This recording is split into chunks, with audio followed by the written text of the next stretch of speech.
Hello dear students, आप सभी का स्वागत है राहुल कॉमर्स एकेडमी में। और आज हम पढ़ने वाले हैं Jharkhand academy council JAC board class 12 का बिजनेस स्टडी यानी कि व्यवसायिक अध्ययन का मॉडल पेपर का सेट 1। मॉडल पेपर का सेट 1 का ये जो है ऑब्जेक्टिव सेट होगा जिसमें 40 क्वेश्चन होंगे। इसके तुरंत बाद मैं आप लोगों को सब्जेक्टिव का भी वीडियो डाल दूंगा। इसके अलावे 2023 में जो भी एग्जाम्स होने वाले हैं, जैक बोर्ड ने जिन भी सब्जेक्ट्स का मॉडल पेपर निकाला है उन सबका सोल्यूशन वीडियो ऑलरेडी रिकॉर्डेड है। अगर आप कोई भी सब्जेक्ट्स का वीडियो देखना चाहते हैं तो उसका लिंक वीडियो के डिस्क्रिप्शन में है। डिस्क्रिप्शन से जाकर के आपको जो सब्जेक्ट्स का वीडियो देखना है, अकाउंटेंसी या तो फिर ईटीपी हो गया, इकोनॉमिक्स हो गया, इंग्लिश हो गया, जो भी सब्जेक्ट्स का वीडियो आपको देखना है वो आप नीचे डिस्क्रिप्शन बॉक्स में जाकर के वहां पे चेकआउट कर सकते हैं। ठीक है, तो आज हम लोग पढ़ने वाले हैं, किसको पढ़ने वाले हैं? तो आज जो हम लोग पढ़ने वाले हैं वो हम लोगों का सब्जेक्ट है व्यवसायिक अध्ययन यानी कि बिजनेस स्टडी। हिंदी इंग्लिश दोनों में ही समझाएंगे। ठीक है, किस तरीके का मॉडल पेपर है? तो ये वस्तुनिष्ठ है यानी कि ये ऑब्जेक्टिव है और ये आपका पूर्ण मार्क्स यानी कि ये जो है 40 मार्क्स का पूछेगा। इससे पहले ही डिटेल में बता दिए हैं कैसे कैसे क्वेश्चन पूछेगा, क्या क्या क्वेश्चन पूछेगा, तो इन सब में टाइम वेस्ट नहीं करते हैं। ये हम लोगों का सेट 1 है पढ़ने के लिए। ठीक है, टाइम वेस्ट नहीं करते हैं। चलो जल्दी जल्दी क्वेश्चंस करते हैं और डिटेल्ड में अच्छे तरीके से एक एक क्वेश्चन को समझाएंगे जिससे आप लोगों को किसी भी क्वेश्चन को रट्टा मारने में कोई भी दिक्कत नहीं है। और एक क्वेश्चन समझाते समय अगर हमको लगेगा कि कोई एक्स्ट्रा क्वेश्चंस भी आप लोगों को बताना है तो उस तरीके का क्वेश्चंस भी जरूर बताएंगे जिससे आप लोग एक सेट में साथ एक क्वेश्चंस के साथ साथ कई सारे क्वेश्चंस का तैयारी कर सको। ठीक है, हिंदी इंग्लिश दोनों में हम लोग पढ़ेंगे। वीडियो भले थोड़ा सा लंबा हो लेकिन यूजफुल होगा, इंफॉर्मेटिव होगा और आप लोग बहुत ही ईजी तरीके से पढ़ लोगे और कोई भी दिक्कत आप लोगों को नहीं होगा। ठीक है, चलो आओ पढ़ना स्टार्ट करते हैं। यह है हम लोगों का आज का पहला क्वेश्चन जो सेट में है। बोला गया है पहला क्वेश्चन में व्यवसाय को प्रभावित करने वाले घटकों को सम्मिलित रूप से कहा जाता है। The factors affecting business are collectively known as. यानी यहां पे क्वेश्चन में यह बोल रहा है अगर एक बिजनेस है, क्या है? एक बिजनेस है और उस बिजनेस को जो भी चीज इफेक्ट करता है उसको कलेक्टिवली क्या बोलते हैं? यानी एक बिजनेस को जो भी घटक प्रभावित करता है उन घटकों को क्या कहा जाता है? तो बच्चा सिंपल सा मेरा बात समझो। सपोज कर लो ये एक बिजनेस है। क्या है? ये एक बिजनेस है। अब अगर मान लो ये बिजनेस है तो बिजनेस को कई सारा चीज इफेक्ट करता है। बिजनेस को बिल्कुल सर, बिजनेस को कई सारा चीज जो है इफेक्ट करेगा। अभी बताते हैं कौन कौन चीज बिजनेस को इफेक्ट कर सकता है। देखो ये बिजनेस है और बिजनेस को काफी सारा चीज इफेक्ट कर सकता है। बिजनेस को आपका कैपिटल हो गया, रॉ मटेरियल हो गया, मार्केटिंग हो गया, प्रोडक्शन हो गया, डिमांड हो गया, सप्लाई हो गया, प्राइस हो गया, कस्टमर हो गया, होलसेलर हो गया, रिटेलर हो गया। काफी सारा चीज है जो एक बिजनेस को इफेक्ट करता है। तो बिजनेस को जो भी चीज इफेक्ट करता है वो बिजनेस का क्या कहलाता है? तो एक व्यवसाय को प्रभावित करने वाले सभी घटकों को सम्मिलित रूप से व्यवसायिक वातावरण कहा जाता है। व्यवसायिक वातावरण कहा जाता है यानी एक बिजनेस को कलेक्टिवली जो भी फैक्टर्स इफेक्ट करता है उसको बिजनेस इन्वायरमेंट कहते हैं। ठीक है, तो 1 का आंसर होगा ऑप्शन ए। यानी सिंपल बात है कि एक बिजनेस को जो भी फैक्टर्स इफेक्ट करता है वो सब उस बिजनेस का इन्वायरमेंट कहलाता है। ठीक है, आगे समझ में? ठीक है सर, आगे समझ में। अब आते हैं क्वेश्चन नंबर 2 पे। इसी तरीके से एक एक क्वेश्चन को डिटेल में आप लोगों को समझाएंगे जिससे आप लोगों को क्वेश्चन रट्टा मारने में कोई भी दिक्कत नहीं होगा। एक बार वीडियो देख के आप लोग आराम से हर कॉन्सेप्ट को इजीली तरीके से क्लियर कर लोगे और एग्जाम में शानदार नंबर से पास हो सकते हो। चलो अब आते हैं क्वेश्चन नंबर 2 पे। देखो बेसिकली क्वेश्चन नंबर 2 पे ये बोला गया है इनमें से कौन आर्थिक वातावरण का घटक है। यानी इनमें से कौन आर्थिक वातावरण है? तो यहाँ पे ऑप्शन पहला ऑप्शन में बोल रहा है आर्थिक प्रणाली आर्थिक घटक होता है, बिल्कुल होता है। आर्थिक नीतियां बिल्कुल होता है। आर्थिक दशाएं बिल्कुल होता है। तो इसका राइट आंसर होगा ऑप्शन डी, इनमें से सभी। ठीक है, अब थोड़ा सा इंग्लिश में भी समझाते हैं इस चीज को। अब देखो इंग्लिश में इसी क्वेश्चन को क्या बोला गया था? इस क्वेश्चन को बोला गया था which of the following is an element of economic environment. एक इकोनॉमी का जो इन्वायरमेंट है वो क्या होगा? तो देखो बच्चा यहाँ क्वेश्चन समझने का कोशिश करना। यहां बोला है इकोनॉमी इन्वायरमेंट। इकोनॉमी इन्वायरमेंट यानी इकोनॉमी को इफेक्ट करने वाला इन्वायरमेंट। तो भाई इकोनॉमी इन्वायरमेंट में इकोनॉमी सिस्टम आता है, इकोनॉमी पॉलिसीज आता है, इकोनॉमी कंडीशन आता है। जी सर, सब आता है। तो इसका राइट आंसर होगा ऑप्शन डी। ठीक है, आया समझ में? अब आगे बढ़ते हैं और आते हैं क्वेश्चन नंबर 3 पे। देखो क्वेश्चन नंबर 3 पे बोला गया है नियोजन किया जाता है। Planning is done. नियोजन किसके लिए किया जाता है? तो सबसे पहले प्लानिंग क्या होता है ये समझ लो। तो बच्चा एक बात याद रखना कि फंक्शंस ऑफ मैनेजमेंट जो होता है, functions of management, functions of management. इसका मतलब है कि एक प्रबंध के जो कार्य होते हैं, प्रबंध के कार्य, फंक्शंस ऑफ मैनेजमेंट, मैनेजमेंट के 5 फंक्शंस होते हैं। सबसे पहला फंक्शन होता है प्लानिंग करना। क्या करना होता है? प्लानिंग, जिसको बोलते हैं नियोजन। प्रबंध के कार्य, पहला कार्य है नियोजन यानी प्लानिंग।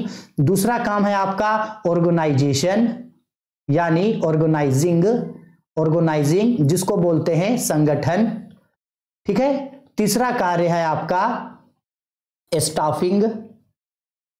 तीसरा काम क्या है आपका? स्टाफिंग यानी कि नियुक्तिकरण।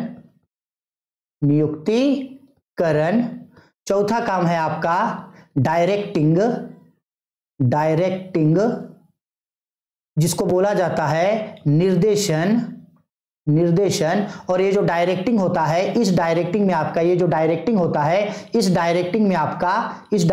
आपका 4 फंक्शंस आता है। इसके बारे में आगे डिस्कस करेंगे। डायरेक्टिंग में 4 फंक्शंस आपका आता है। इसके बाद मैनेजमेंट का सबसे लास्ट फंक्शन होता है आपका, 5वां फंक्शन होता है आपका कंट्रोलिंग। क्या होता है? सबसे लास्ट फंक्शन होता है इसका कंट्रोलिंग। इसका मतलब है नियंत्रण। कंट्रोलिंग का मतलब क्या होता है जी? नियंत्रण। ठीक है। तो ये जो 5 चीजें हैं, इन्हें हम लोग प्रबंध के कार्य यानी फंक्शंस ऑफ मैनेजमेंट बोलते हैं। तो अब एक बात समझ लो कि यही पहला फंक्शन है मैनेजमेंट। देखो, ऐसा भी क्वेश्चन पूछा जा सकता है कि प्लानिंग मैनेजमेंट का कौन सा फंक्शन है, तो प्लानिंग मैनेजमेंट का फर्स्ट फंक्शन होता है। ठीक है, ये सब याद रखना। अब आते हैं कि प्लानिंग किसके लिए किया जाता है। तो बच्चा, जाहिर सी बात है, प्लानिंग हम लोग फ्यूचर के लिए करते हैं कि भविष्य में यानी फ्यूचर में कौन सा काम कब करना है, कहां करना है, कैसे करना है, इसी को प्लानिंग बोला जाता है। What to do, how to do, when to do and where to do in future, thinking about it is called planning. यानी नियोजन जो है, प्लानिंग जो है, वो फ्यूचर के लिए, भविष्य के लिए किया जाता है। तो इसका राइट आंसर होगा ऑप्शन बी, यानी प्लानिंग फॉर फ्यूचर। प्लानिंग किसके लिए होता है? फ्यूचर के लिए होता है। ठीक है। अच्छा से क्वेश्चंस का नोट बना करके आप लोग लिखते जाइएगा, ताकि बहुत ही अच्छे तरीके से कॉन्सेप्ट आप लोगों का क्लियर रहे। चलो आगे बढ़ते हैं। क्वेश्चन नंबर आते हैं हम लोग 4 पे। क्वेश्चन नंबर 4 पे बोल रहा है नियोजन प्रक्रिया में प्रथम कदम है, the first step of planning is. अब प्लानिंग जब हम लोग करते हैं तो प्लानिंग का सबसे पहला स्टेप क्या होता है? तो बच्चा याद रखना, प्लानिंग का सबसे पहला स्टेप होता है आपका, यानी नियोजन का प्रथम कार्य होता है आपका उद्देश्यों का निर्धारण करना। यानी फर्स्ट स्टेप ऑफ प्लानिंग होता है आपका सिलेक्टिंग ऑब्जेक्टिव्स। जब तक आपका ऑब्जेक्टिव्स क्लियर नहीं रहेगा, तब तक आप किसी भी चीज के लिए प्लानिंग नहीं करते हो। हम लोग किसी भी चीज का प्लानिंग तभी करेंगे जब हम लोगों का ऑब्जेक्टिव क्लियर रहेगा। जैसे अभी आप लोगों का एग्जाम जो मार्च में होने वाला है, तो मार्च का एग्जाम पास करना ये आप लोगों का ऑब्जेक्टिव है। ठीक है। अब अगर आपको मार्च का एग्जाम क्लियर करना है, अच्छे नंबर से क्लियर करना है, तो आपका ऑब्जेक्टिव है। ऑब्जेक्टिव हो गया कि एग्जाम क्लियर करना है। अब अगर ऑब्जेक्टिव है एग्जाम क्लियर करना, तो आप उसी के रिगार्डिंग प्लानिंग करोगे कि कौन कौन सा सब्जेक्ट्स पढ़ेंगे, कितने घंटे पढ़ेंगे, रूटीन किस तरीके से होगा, सिलेबस किस तरीके से कंप्लीट करेंगे, मॉडल पेपर कैसे सोल्व करेंगे, इन सब के बारे में जो है आप प्लानिंग उसके बारे में कर सकते हो। ठीक है, आया समझ में? तो प्लानिंग का सबसे पहला स्टेप क्या होता है? डिटरमाइन करना ऑब्जेक्टिव को। ठीक है। हाँ, ऑब्जेक्टिव अगर डिटरमाइन हो गया, और सबसे लास्ट काम ये भी सुन लो, एक नियोजन का सबसे लास्ट का काम होता है समीक्षा करना। यानी एक प्लानिंग का सबसे लास्ट का काम होता है आपका फॉलो अप। ये सबसे लास्ट का काम है। ठीक है। ये सबसे कौन सा कार्य है? अंतिम कार्य है। ये भी क्वेश्चन में पूछा जाता है कि एक नियोजन का अंतिम कार्य क्या है? समीक्षा करना। एक प्लानिंग का सबसे लास्ट वाला काम क्या है? फॉलो अप करना। ठीक है। इस क्वेश्चन को याद रखोगे आप लोग। ठीक है। आगे बढ़ते हैं। ये हो गया हम लोगों का क्वेश्चन नंबर 5 पे आते हैं। 5 पे बोला गया है प्रभावी भरार्पण के लिए आवश्यक है इफेक्टिव डेलीगेशन नीड्स।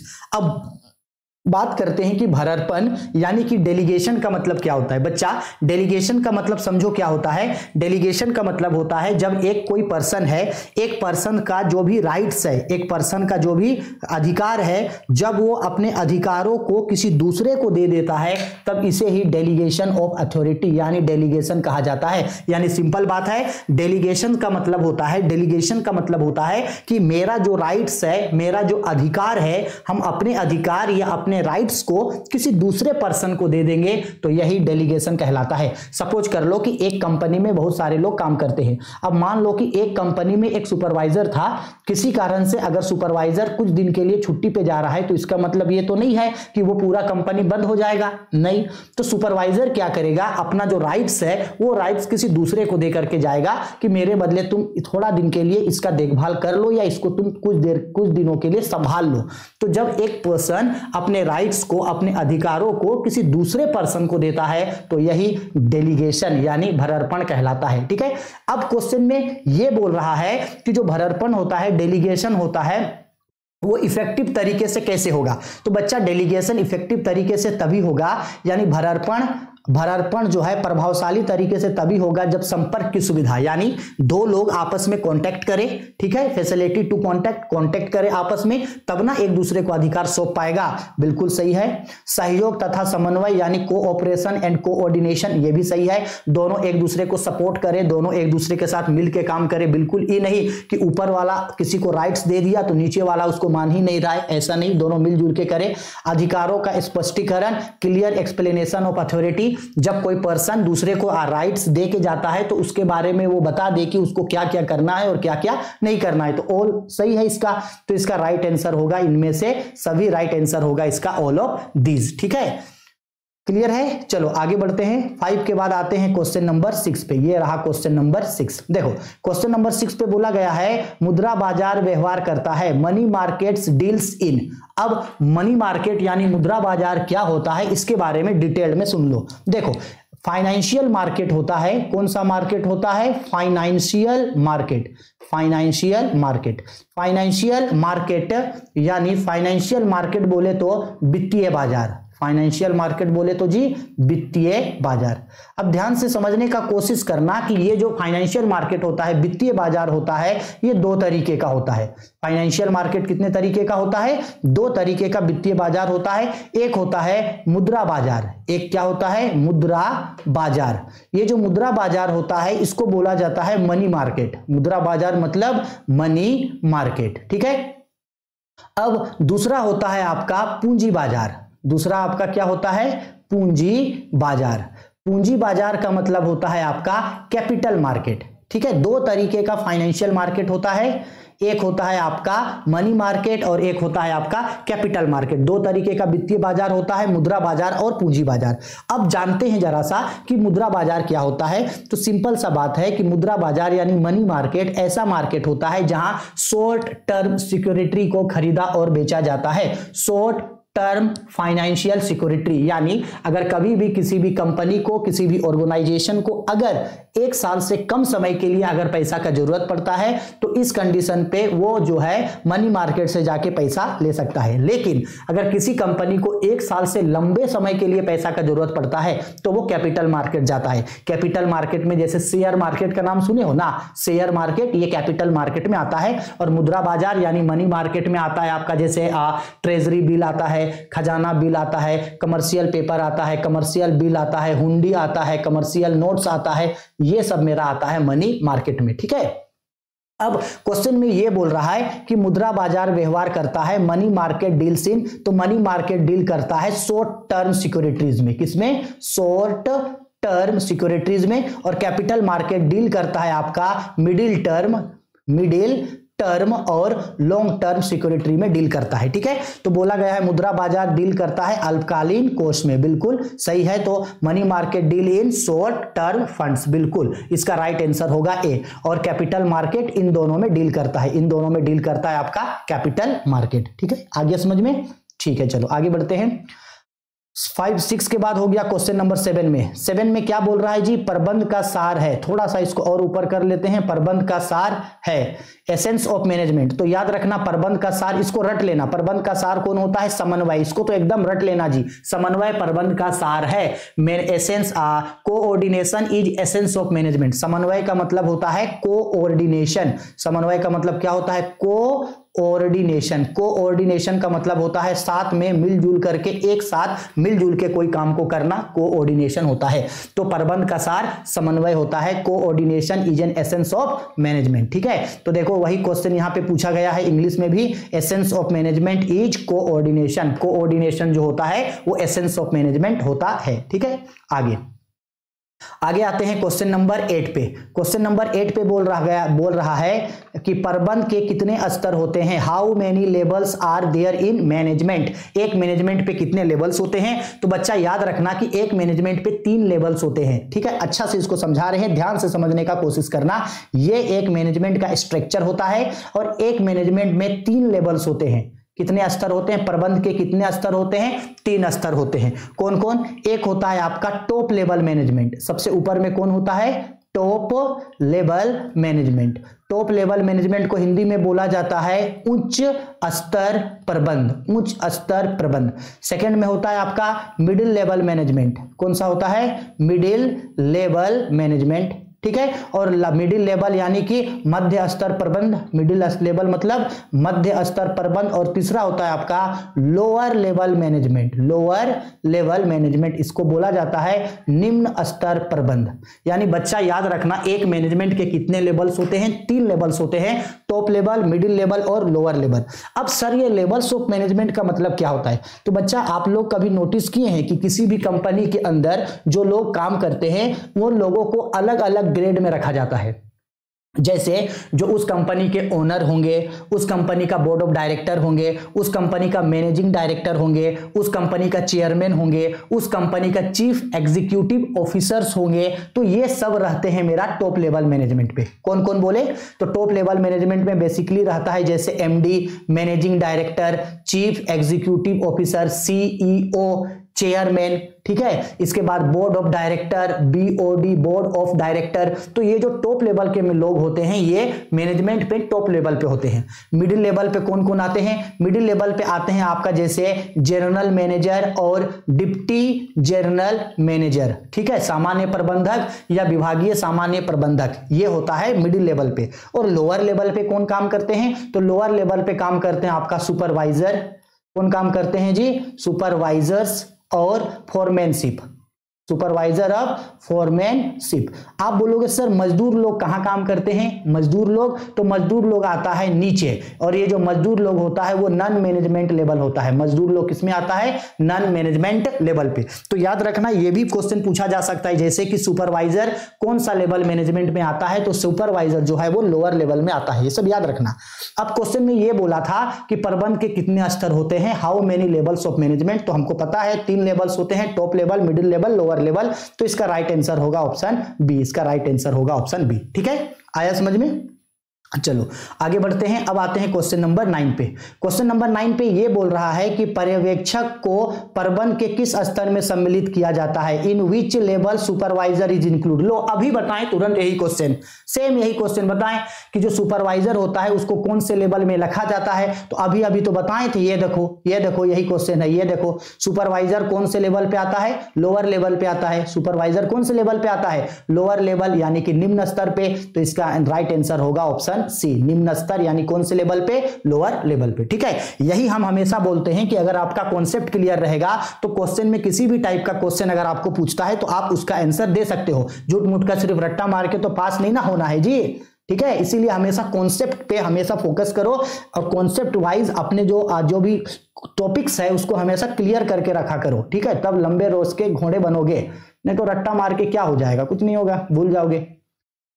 ये क्वेश्चन नंबर 10 है, आई होप शायद दिख जा रहा होगा। क्वेश्चन नंबर 10 में बोला निम्न में से कौन प्रबंध की विशेषता है? प्रबंध की विशेषता है सामूहिक क्रिया है। बिल्कुल, प्रबंध एक सामूहिक क्रिया होती है, बिल्कुल सही, क्योंकि मैनेजमेंट का कोई भी काम ग्रुप एक्टिविटी है, ग्रुप में करते हैं। बिल्कुल, सतत प्रक्रिया, कंटिन्यूअस प्रोसेस। हाँ जी, मैनेजमेंट एक कंटिन्यूअस प्रोसेस है। जैसे ही एक काम के लिए मैनेजमेंट हो जाता है दूसरे काम के लिए मैनेजमेंट करते हैं, फिर मैनेजमेंट, फिर मैनेजमेंट, फिर मैनेजमेंट, हमेशा चलता रहता है मैनेजमेंट। सार्वभौमिक मतलब यूनिवर्सल। हाँ, मैनेजमेंट का जरूरत सभी जगहों पे पड़ता है, बिल्कुल सभी जगहों पे पड़ता है। तो इसका राइट आंसर होगा ऑप्शन डी। ठीक है, आओ इंग्लिश में यही क्वेश्चंस को बोला गया है। क्या बोला? Which of the following is a characteristics of management? क्या मैनेजमेंट ग्रुप एक्टिविटी है? बिल्कुल है। क्या मैनेजमेंट कंटिन्यूअस प्रोसेस है? बिल्कुल है। क्या मैनेजमेंट यूनिवर्सल प्रोसेस है? बिल्कुल है। तो इसका राइट आंसर होगा ऑप्शन डी, इनमें से सभी है। ठीक है, आगे बढ़ते हैं।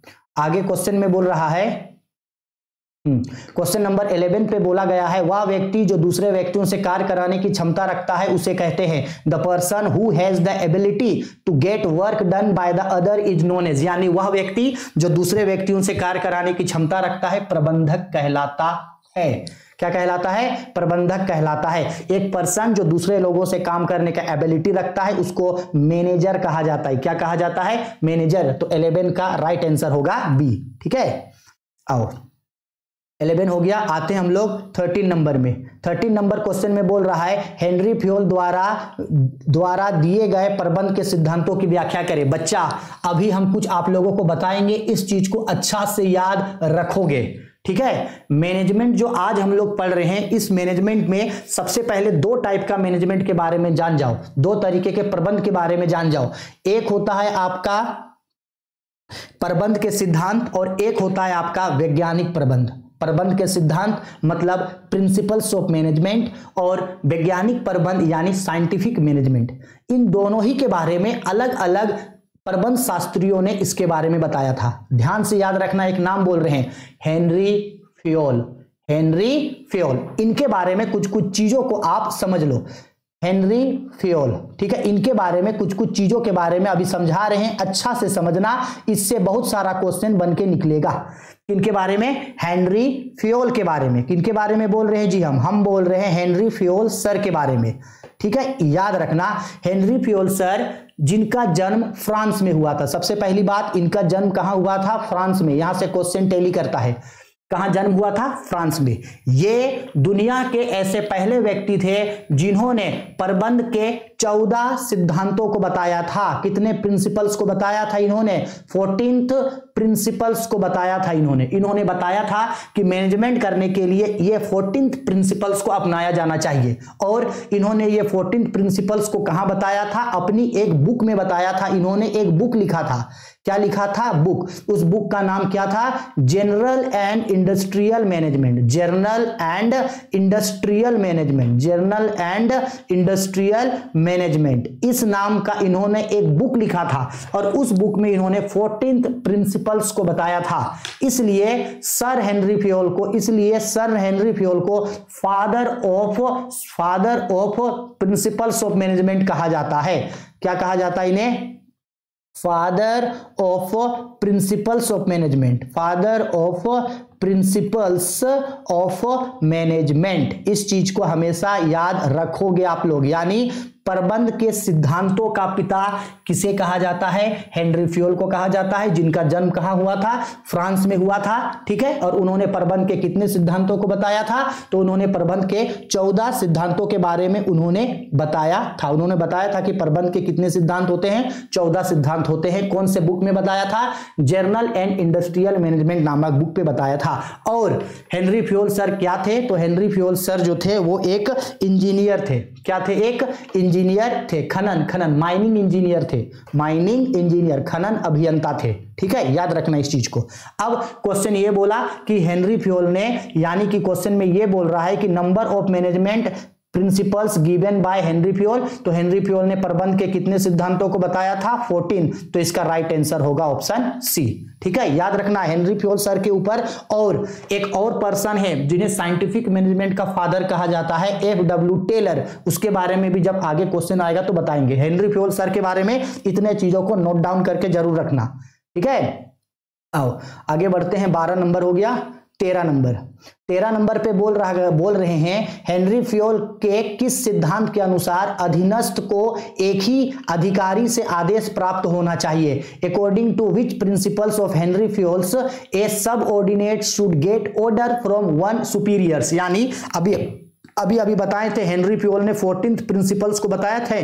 तो इन्हीं 14th प्रिंसिपल्स में से कौन सा प्रिंसिपल्स है जिसमें उन्होंने ये कहा था कि कभी भी किसी एक आदमी को एक ही पर्सन से जो है वो आदेश मिलना चाहिए, और ये आदेश मिलना चाहिए, क्या मिलना चाहिए, आदेश मिलना चाहिए।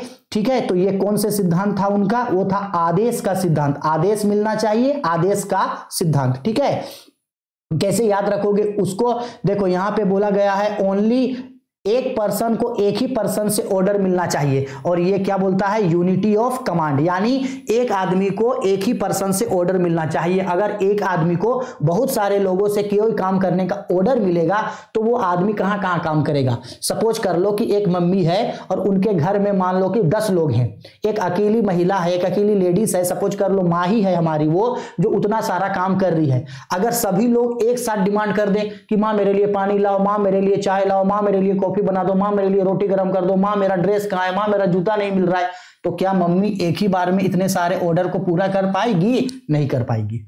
सेम वही बोला गया है कि ऑर्डर जो है, जो यूनिटी जो है, जो कमांड जो है वो एक ही आदमी से मिलना चाहिए। ठीक है, और ये क्या कहलाता है, यूनिटी ऑफ कमांड कहलाता है।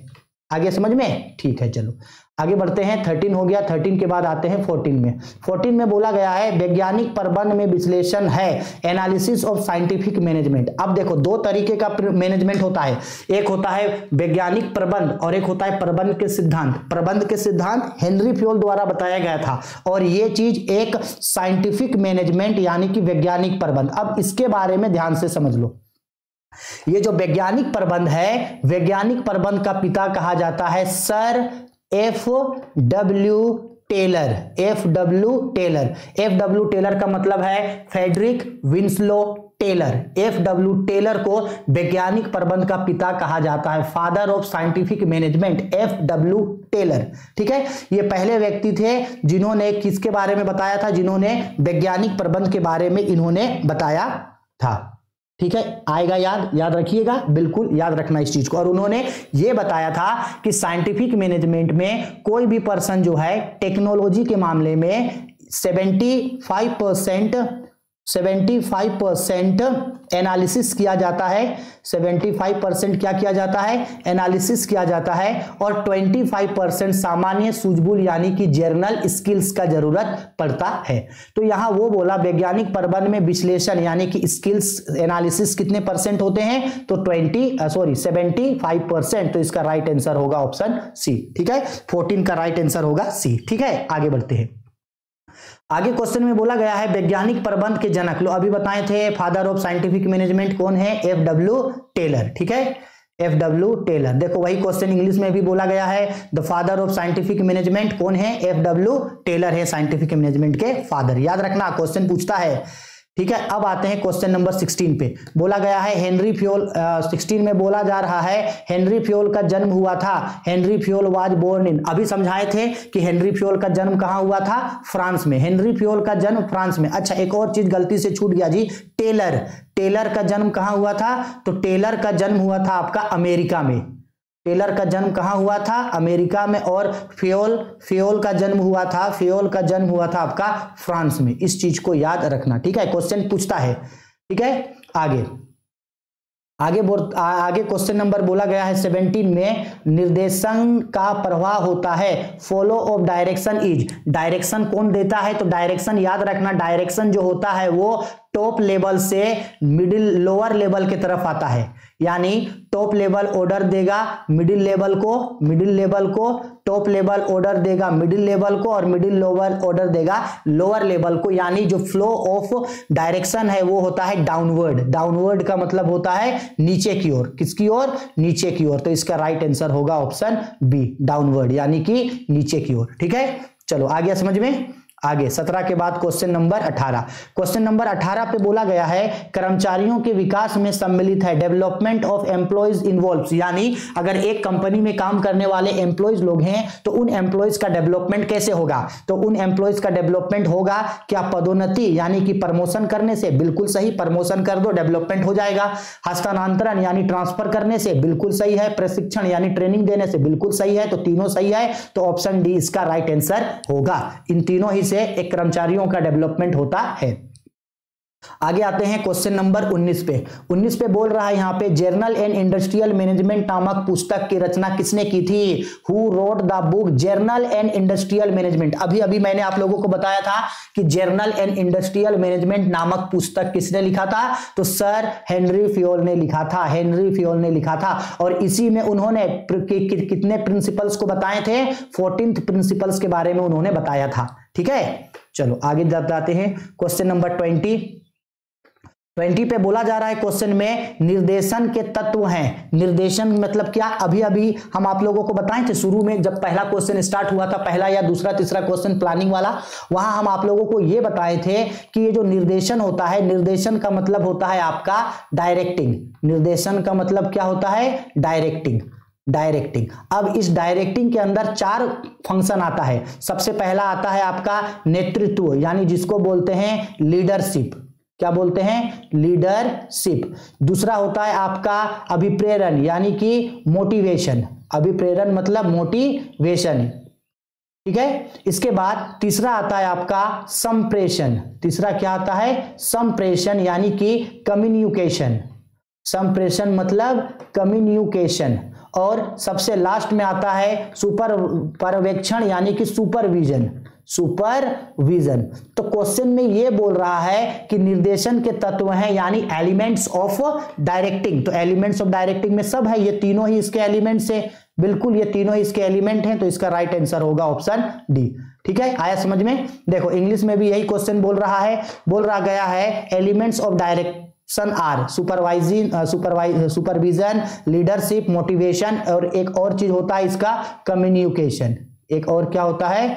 कम्युनिकेशन। ठीक है, बिल्कुल सही है, बिल्कुल सही है। तो इसका राइट आंसर होगा ऑप्शन डी। ठीक है, चलो आगे बढ़ते हैं। क्वेश्चन नंबर 21 पे बोला गया है, संदेशवाहन में न्यूनतम पक्षकार होते हैं। The minimum parties of communication. Communication का मतलब होता है कि जब एक आदमी अपने बातों को दूसरे आदमी तक पहुंचाता है, तो इसी को कम्युनिकेशन बोलते हैं। तो बच्चा, कम्युनिकेशन के लिए कम से कम 2 लोग तो होना चाहिए। हम लोग भी अभी आपस में कम्युनिकेट कर रहे हैं, हम कुछ बोल रहे हैं, आप सुन रहे हो, आपको कोई डाउट होगा आप कमेंट करोगे तो हम सुनेंगे। तो कम्युनिकेशन के लिए 2 लोगों का होना जरूरी है, कम से कम 2 लोग का होना जरूरी है। तो इसका राइट आंसर होगा ऑप्शन बी। इसका राइट आंसर क्या होगा? Option B. कम से कम 2 लोगों का होना बहुत ज्यादा जरूरी है, क्योंकि एक अकेला आदमी अपने से कैसे बात करेगा, वरना लोग उसे पागल कहेंगे। अब आते हैं क्वेश्चन नंबर 22 पे। 22 नंबर पे बोला गया है, नियंत्रण आवश्यक है, यानी कि कंट्रोलिंग इज नेसेसरी। कंट्रोलिंग किसके लिए जरूरी है? छोटे उपक्रमों के लिए, यानी कि स्मॉल एंटरप्राइजेस के लिए। बच्चा, नियंत्रण सबके लिए जरूरी है, चाहे छोटे हो बड़ा हो कोई भी हो, सबके लिए जरूरी है, सबके लिए, सबके लिए। तो इसका राइट आंसर होगा आपका option D, all. All all all सबके लिए जरूरी होता है कंट्रोलिंग करना। ठीक है, और कंट्रोलिंग मैनेजमेंट का सबसे लास्ट का फंक्शन है, यानी नियंत्रण प्रबंधन का अंतिम कार्य होता है। अब आते हैं क्वेश्चन नंबर 23 पे। 23 नंबर पे बोला गया है, नियुक्तिकरण पर व्यय किया गया धन है। बोला गया है money spent of staffing is. अगर आप एक कंपनी के लिए एम्प्लॉइज को स्टाफिंग कर रहे हो, एम्प्लॉइज को काम पे लगा रहे हो, और काम पे लगाने के लिए जो आप पैसा खर्च किए वो आपका इन्वेस्टमेंट कहलाएगा। क्या कहलाएगा? इन्वेस्टमेंट, यानी कि विनियोजन। क्योंकि आप जो उन लोगों पे अभी खर्च कर रहे हो, कल को आगे जाके वो आपके लिए ही काम करेगा, तो ये आप लोगों का, हम लोगों के लिए ये एक इन्वेस्टमेंट कहलाता है। ठीक है, 23 हो गया। 24 नंबर पे बोला गया है, वित्तीय प्रबंधक निम्न में से किससे संबंधित निर्णय लेते हैं? Which of the following decisions is taken by the financial manager. तो फाइनेंशियल मैनेजर कौन कौन से डिसीजन लेता है? वित्त यानी फाइनेंस से रिलेटेड डिसीजन लेता है, बिल्कुल लेगा सर। इन्वेस्टमेंट से डिसीजन लेगा, बिल्कुल लेगा सर। इसके बाद सर लाभांश यानी डिविडेंड का डिसीजन, यस सर, सारा डिसीजन लेगा। तो इसका राइट आंसर होगा ऑप्शन डी, यानी एक फाइनेंशियल मैनेजर जो होता है वो इन सभी का डिसीजन लेता है। फाइनेंस से रिलेटेड, इन्वेस्टमेंट से रिलेटेड, आपका डिविडेंड से रिलेटेड, ये सब का डिसीजन लेता है। ठीक है, तो राइट आंसर होगा इसका डी। आगे बढ़ते हैं। हाँ, क्वेश्चन नंबर बोला गया है 25, सेबी का मुख्यालय है। हाँ जी, ये इंपॉर्टेंट क्वेश्चन बनेगा। सेबी का फुल फॉर्म क्या होता है? सेबी का फुल फॉर्म होता है आपका सिक्योरिटी एक्सचेंज। एक मिनट रुक जाओ। सेबी का फुल फॉर्म होता है आपका सिक्योरिटी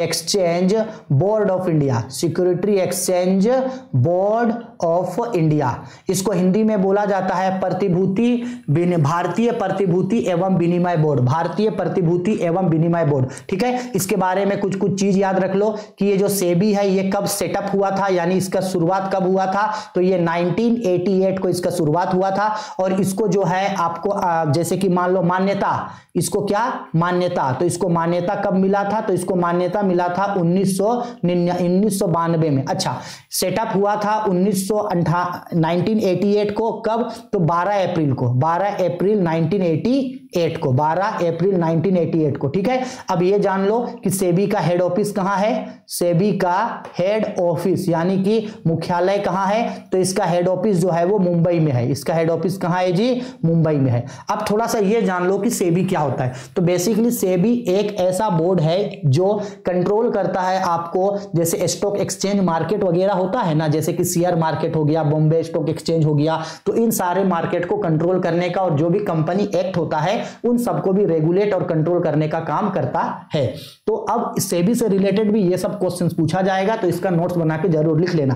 तो यहां पे ये क्वेश्चन में बोल रहा था कि सेबी का हेड ऑफिस कहां है, तो अभी बताएं सेबी का हेड ऑफिस जो है वो मुंबई में है, तो इसका राइट आंसर होगा ऑप्शन बी। ठीक है, आया समझ में, नोट डाउन करके इसको रख लेना, ये क्वेश्चन सेबी से पूछा जा सकता है। ठीक है, 25 हो गया। 25 के बाद आते हैं अभी 26 पे। 26 पे बोला गया है स्कंद विपणि किसके हितों की सुरक्षा करता है, whose interest is protected by stock exchange. ये जो स्टॉक एक्सचेंज है वो किसका सुरक्षा करेगा, तो स्टॉक एक्सचेंज जो है वो सुरक्षा करता है इन्वेस्टर्स का। किसका सुरक्षा करता है, इन्वेस्टर्स का। जो लोग पैसा लगाते हैं उनके हितों की रक्षा करती है, यानी निवेशकों के हितों की रक्षा करती है। ठीक है, स्टॉक एक्सचेंज क्या होता है इसके बारे में आगे हम आप लोग को कभी समझाएंगे, तो इसका राइट आंसर होगा ऑप्शन ए, इन्वेस्टर्स। ठीक है, आगे क्वेश्चन में समझाएंगे, लॉन्ग क्वेश्चन में ये पूछेगा क्वेश्चन। आगे बोला जा रहा है क्वेश्चन नंबर 27 पे बोला गया है विपणन लाभकारी होता है, मार्केटिंग इज एडवांटेजियस।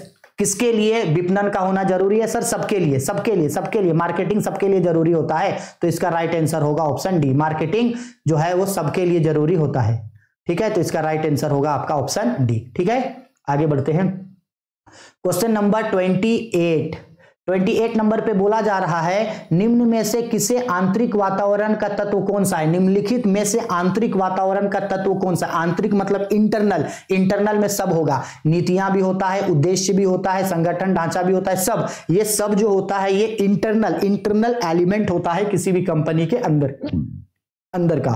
ठीक है, वही इंग्लिश में क्वेश्चन में बोल रहा है which of the following is an element of internal environment, तो इंटरनल इन्वायरमेंट में सब आता है, सब आता है। ठीक है, चलो आगे बढ़ते हैं क्वेश्चन नंबर 29 नंबर क्वेश्चन पे बोला गया है प्रबंध का सार है, एसेंस ऑफ मैनेजमेंट। अभी बताए थे एसेंस ऑफ मैनेजमेंट कौन होता है, समन्वय। रिपीटेड क्वेश्चन है, ऊपर भी यही पूछा था, coordination is an essence of management, coordination essence of management.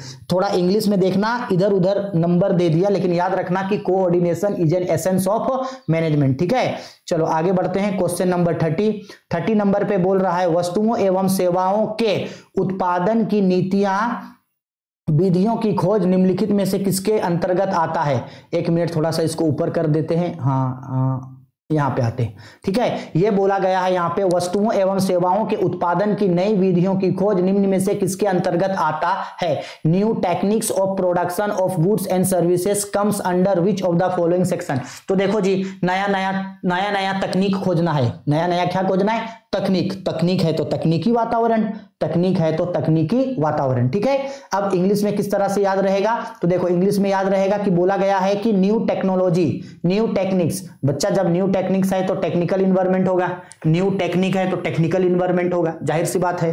ठीक है, तो इसका राइट आंसर होगा ऑप्शन सी। आगे बढ़ते हैं क्वेश्चन नंबर 31 नंबर पे बोला गया है नियोजन प्रक्रिया में अंतिम चरण है, the last step of planning process. अभी प्लानिंग वाले टॉपिक में आगे समझाए थे कि प्लानिंग का सबसे लास्ट प्रोसेस क्या होता है, तो एक नियोजन का सबसे लास्ट कदम होता है आपका समीक्षा करना, यानी कि फॉलो अप करना। क्या करना, फॉलो अप करना। तो इसका राइट आंसर होगा ऑप्शन सी। बोले थे ना आगे क्वेश्चन पूछेगा, देखो पूछा है। ठीक है, आगे क्वेश्चन आते हैं क्वेश्चन नंबर 32 पे। क्वेश्चन नंबर 32 पे बोला गया है किस संगठन किस संगठन ढांचा के अंतर्गत संस्था को उसके द्वारा उत्पादित किए जाने वाले मुख्य उत्पादों के आधार पर विभाजित किया जाता है? बोला गया in which types of organization structure the enterprises is divided according to the main production manufactured by it. यानी कोई डिपार्टमेंट है, अगर वो किसी प्रोडक्ट का प्रोडक्शन करता है, मैन्युफैक्चरिंग करता है, तो उस विभाग को क्या बोलते हैं? तो उसको बोलते हैं प्रभागीय या डिविजनल संगठन ढांचा, डिविजनल ऑर्गेनाइजेशनल स्ट्रक्चर बोला जाता है। इस क्वेश्चन को थोड़ा सा याद रख लेना, ठीक है। चलो आगे बढ़ते हैं, ये हो गया आपका क्वेश्चन नंबर 32। अब आते हैं 33 में। बोला गया है भरार्पण किया जा सकता है, भरार्पण किया जा सकता है यानी कि डेलीगेशन। हम अभी अभी बताए थे कि डेलीगेशन किया जाता है अधिकारों का। डेलीगेशन किसका किया जाता है? अधिकारों का। अधिकारों बोले तो अथॉरिटी का। डेलीगेशन किसका किया जाता है? अथॉरिटी का। अथॉरिटी का या डेलीगेशन किया जाता है राइट्स का। किसका? राइट्स का, ठीक है। तो इसका राइट आंसर होगा ऑप्शन ए, ठीक है। इंग्लिश में भी वही बोला गया होगा, देखो इंग्लिश में बोला गया है delegation can be done of authority, ठीक है। किसका किया जाता है भाई? अथॉरिटी का किया जा सकता है, ठीक है। ये नहीं होगा, अथॉरिटी का किया जाता है, अथॉरिटी का, ठीक है। आगे समझ में। ए नंबर, चलो 34 नंबर पे बोल रहा है निम्नलिखित में से कौन सा नियोजन की विशेषता है? Which of the following is characteristics of planning. Planning का फीचर्स पूछा। पहला, क्या प्लानिंग जो है वो सर्वव्यापक है, यानी कि ए परसिबियस है? क्या ये हमेशा चलता रहता है? बिल्कुल, प्लानिंग हमेशा चलता रहता है, बिल्कुल। भविष्यवादी, क्या ये फ्यूचरिस्टिक होता है, यानी क्या प्लानिंग फ्यूचर से रिलेटेड होता है? फ्यूचर्स के लिए किया जाता है, बिल्कुल प्लानिंग फ्यूचर के लिए किया जाता है। मानसिक प्रक्रिया, मेंटल एक्सरसाइज, मेंटल प्रोसेस, क्या प्लानिंग करना मेंटल एक्सरसाइज है? मतलब बुद्धि लगाना पड़ता है प्लानिंग करने के लिए, कब करेंगे, कैसे करेंगे, कहां करेंगे, कैसे करेंगे, वो ये करेंगे, वो करेंगे। हाँ बिल्कुल, मेंटल एक्सरसाइज है। तो इसका राइट आंसर होगा option D, all of these, ठीक है। आया समझ में। चलो अब आते हैं 35 नंबर में। 35 में बोल रहा है प्रबंध है, मैनेजमेंट इज। प्रबंध जो है, याद रखना इस क्वेश्चन को, ये क्वेश्चन पूछेगा बोर्ड में, ये क्वेश्चन पूछेगा। प्रबंध जो है वो कला और विज्ञान दोनों होता है। प्रबंध, management is an both of arts and science, दोनों होता है। तो इसका राइट आंसर होगा ऑप्शन सी, कला एवं विज्ञान दोनों, both of art and science. ये क्वेश्चन का आंसर है, ठीक है। 35 पूछेगा ये क्वेश्चन, अच्छा से करना। 36 नंबर पे बोला गया है क्वेश्चन पे, एक मिनट रुक जाओ, चलो आओ 36 नंबर क्वेश्चन पे, एक मिनट। 36 नंबर क्वेश्चन पे क्या बोला गया है? हाँ देखो 36 नंबर क्वेश्चन पे बोला गया है यहाँ पे निम्नलिखित में से कौन सामाजिक वातावरण का उदाहरण है? तो सामाजिक वातावरण यानी समाज, समाज यानी परिवार, सामाजिक वातावरण यानी समाज, समाज यानी परिवार, परिवार की संरचना, ठीक है, परिवार की संरचना। 36 का सी होगा। इंग्लिश में देखो क्या बोला, which of the following is an example of social environment. Social environment मतलब सोसाइटी, सोसाइटी मतलब फैमिली, फैमिली, फैमिली, ठीक है। तो कंपोजिशन ऑफ फैमिली, फैमिली याद रखना ना, बाकी सब याद रहेगा, कंपोजिशन ऑफ फैमिली, ठीक है। आया समझ में। आगे आगे क्वेश्चन नंबर 37 पे बोला गया है हेनरी फ्योल के द्वारा दिए गए प्रबंध के सिद्धांतों की संख्या है। Numbers of principles given by Henry Fayol. अभी बताए हैं, बार बार बताए हैं कि हेनरी फ्योल ने 14th प्रिंसिपल्स के बारे में बताया था। तो राइट आंसर होगा सी। आगे बढ़ते हैं 38 नंबर में बोला गया है वैज्ञानिक प्रबंध के प्रस्तुतिकर्ता थे। The propounder of scientific management was, अभी बताए थे, the father of scientific management. Scientific management का फादर है एफ.डब्ल्यू. टेलर। एफ.डब्ल्यू. टेलर यानी फ्रेडरिक विंसलो टेलर। इनका जन्म कहां हुआ था? तो इनका जन्म आपका हुआ था अमेरिका में। अच्छा, और वैज्ञानिक प्रबंध की शुरुआत कब हुई थी ये भी थोड़ा सा जान जाओ। साइंटिफिक मैनेजमेंट का शुरुआत हुआ था 1913 को, 1913 को, ठीक है। चलो आगे बढ़ते हैं 39 नंबर क्वेश्चन पे। 39 नंबर क्वेश्चन पे बोला निर्देशन के प्रमुख तत्व हैं, the main elements of direction. अभी बताए थे डायरेक्शन के अंदर में 4 चीज आता है, लीडरशिप आता है यानी नेतृत्व आता है, मोटिवेशन आता है यानी कि आपका अभिप्रेरण आता है, इसके बाद कम्युनिकेशन यानी कि संप्रेषण आता है, सुपरविजन यानी कि संदेशवाहन। ये 4 चीज आता है। तो कितने एलिमेंट्स होते हैं इसके? 4 एलिमेंट्स होते हैं। तो राइट आंसर होगा ऑप्शन डी, ठीक है। चलो 40 का लास्ट क्वेश्चन लास्ट क्वेश्चन में यह बोल रहा गया है वित्तीय प्रबंध का मुख्य कार्य है, वित्तीय प्रबंध का मुख्य कार्य है सब इसका मुख्य कार्य होता है, सब चीजों के लिए वित्तीय प्रबंध किया जाता है। इंग्लिश में क्या बोल रहा है, इंग्लिश में बोला गया है क्वेश्चन पे main functions of financial management. तो फाइनेंशियल मैनेजमेंट क्यों किया जाता है, फाइनेंशियल प्लानिंग के लिए, बिल्कुल सही। प्रोक्यूरमेंट ऑफ फंड्स को यूज करने के लिए, बिल्कुल सही। एलोकेशन ऑफ नेट प्रॉफिट, बिल्कुल सही। ऑल ऑफ दीज, हाँ जी ऑल ऑफ दीज, तो इसका राइट आंसर होगा ऑप्शन डी। ठीक है, आशा करते हैं सारा क्वेश्चन समझ में आ गया। एक भी क्वेश्चन में दिक्कत, डाउट, परेशानी है तो कमेंट करके पूछना। अगर आपको लगता है कि हम कोई क्वेश्चन का आंसर आप लोग को गलत बताए हैं तो भी वो कमेंट करके हमको जरूर आप लोग बता दीजिएगा। ठीक है, वीडियो पसंद आई है तो लाइक करना, ज्यादा से ज्यादा दोस्तों के बीच इसको शेयर कर देना। कोई भी दिक्कत, डाउट, परेशानी, कोई भी प्रॉब्लम होगा बेझिझक मुझसे कमेंट बॉक्स पे कमेंट करके आप लोग पूछ लेना। ठीक है, चलो।